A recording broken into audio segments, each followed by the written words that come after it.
ഞാൻ ഹാപ്പിയാണ്. ഞാൻ പണപ്പെട്ടി എടുത്ത തന്നെ ആ ഒരു ഹാപ്പി മൈൻഡിൽ തന്നെ എടുത്തിട്ട് പോകുന്നത്.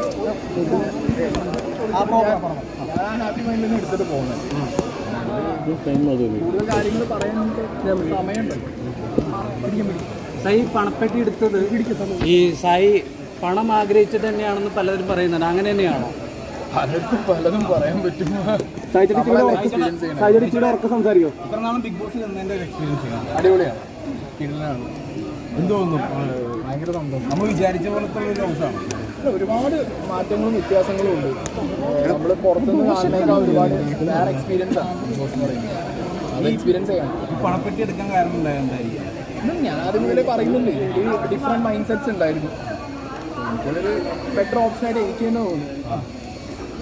അല്ല, കഴിഞ്ഞ പ്രാവശ്യം നാദിര എടുത്തപ്പോഴും നല്ല തീരുമാനം എന്ന രീതിയിലാണ് പറയുന്നത്. സീക്രട്ട് ഏജന്റ് ആയാലും എടുത്തപ്പോൾ നല്ല തീരുമാനം എന്ന് പറയും. പക്ഷേ അതിനകത്ത് കമന്റ് മൊത്തം നന്ദനയ്ക്ക് വേണ്ടി എടുത്തതെന്നാണ് ടോക്ക് വരുന്നുണ്ട്. അതിനോടൊക്കെ എന്തിനാണ് പ്രതികരിക്കുന്നത്? ഇല്ല, അത് നമുക്ക് വരും ദിവസങ്ങളിൽ ഞാൻ എന്താണെങ്കിലും അങ്ങനെയുള്ളതൊക്കെ കമന്റ് ചെയ്യാം.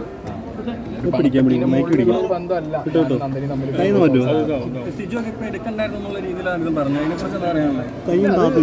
ഓരോരുത്തർക്ക് സിജോ എന്നോട് ഓൾറെഡി പറഞ്ഞിട്ടുണ്ടായിരുന്നു ഇപ്പൊ എടുക്കരുത് എന്നൊക്കെ. നമുക്കൊരു മൈൻഡ് സെറ്റ് ഉണ്ടല്ലോ.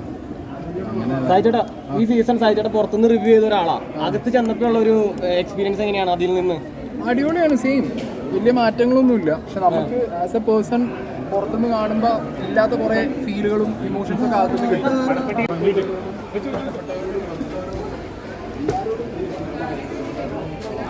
എല്ലാവരും കൂടി സപ്പോർട്ട് ചെയ്യും. പോസിറ്റീവും നെഗറ്റീവും.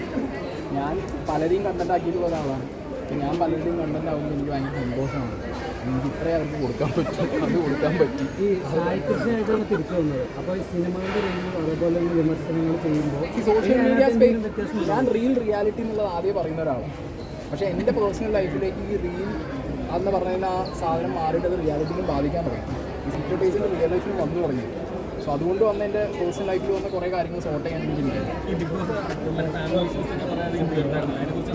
ഭയങ്കര സന്തോഷം, ഭയങ്കര സന്തോഷം.